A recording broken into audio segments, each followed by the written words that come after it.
Do you consider space being one of the elements? What are the 5 elements we're talking about? Is it water, air, fire, space?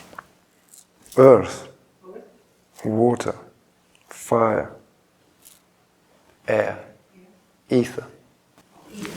So emotions are part of ether or air? Emotion.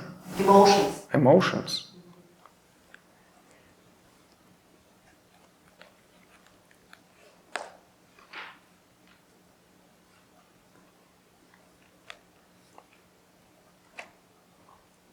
Thoughts, feelings and emotions all stored in the chakras that are expressing motion.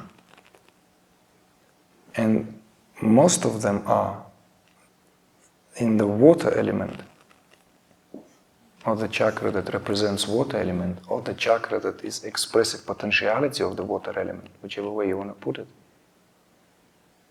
The sacral plexus, and that of the heart center. And there's a direct connection between the two.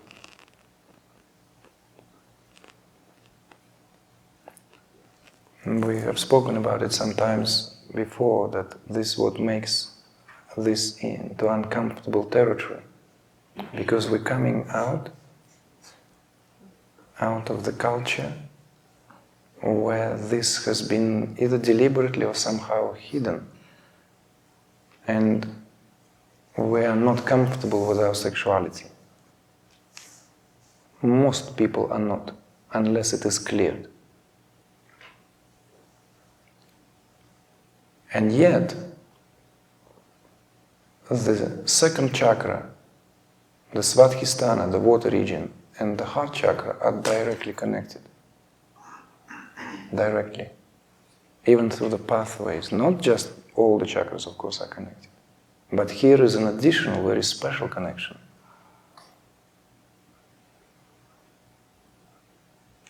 This is an uncomfortable truth.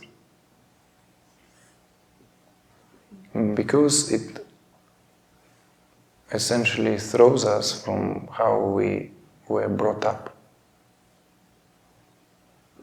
But yogis and people who experience this, they know that. When the psychic material is released, it is seen for what it is. Sacral plexus connects us to everything, everything. Not just other beings. We connect to other beings. You know that what we call chemistry. There will be no chemistry if there was no connection through the water element. We connect to plants and animal kingdom, certainly to our fellow human beings, through that element. This is the chemistry. And the heart, as more refined, because it's simply already different realm, it's the realm of the air, as well as the expressive potential of all the pranic flows, because the prana gathers in the heart. With hands as the organ of cognition, and the genitals as the organ of action. So love-making was made into a sin to cut the connection to our heart. But it will take more than one retreat to unravel that. Because it's deeply ingrained in our culture. We live in a culture which was dominated by religious indoctrination, where rendering the world into hell and heaven, and being born in sin, right? Sin, the original sin, was a very important concept. To control someone's sexuality is to control the being entirely. So we're kind of like, in a way, drifting a little bit away from the theme, but we don't. What instead we're doing is we're touching upon seldom traveled frontiers of spirituality. Because this also hits very hard, just a matter of speech, to a lot of the psychological work that is being done, trying to unravel this very complex. We live in a post-Freudian world as well, where everything was given to that symbol. That essentially everything is, forgive me now, I've been with you more than 24 hours, fucked up. Right? If you take a knife, if you dream of a knife, that's a penis, according to Freud. And so forth. Don't want to go there. And psychology has been greatly influenced by Freud.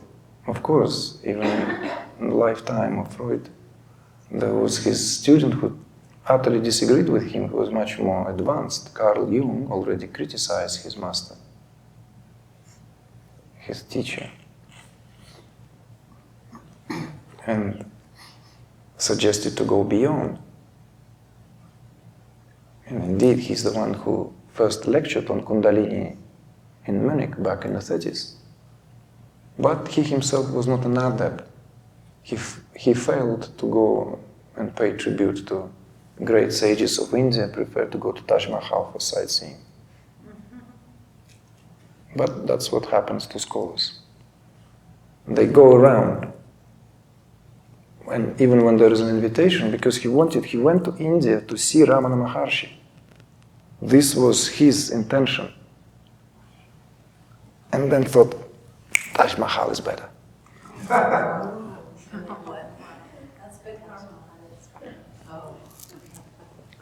Safer. And he was honest to admit that. Not the Taj Mahal bit, but he's not an adept. So all his theorizing about the meaning, the great meaning of the chakras, has of course contributed greatly to the way that psychology could unfold, but falls short of direct perceptual ability that could truly guide us.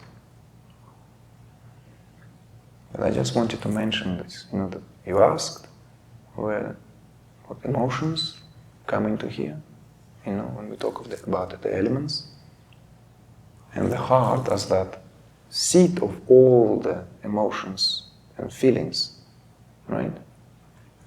In a way, if you will, the connection here is perfectly fulfilled.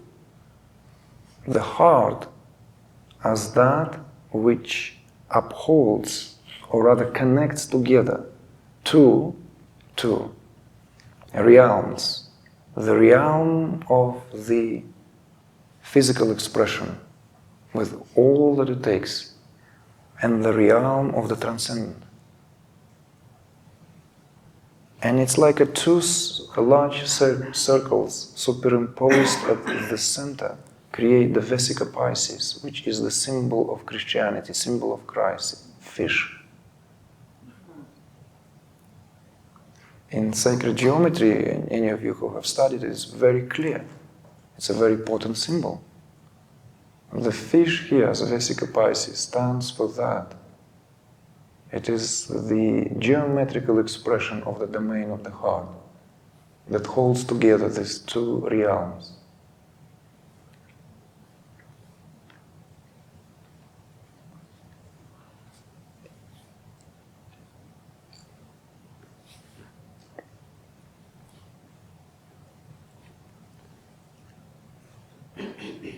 So maybe we can pause, because I don't want to stretch it.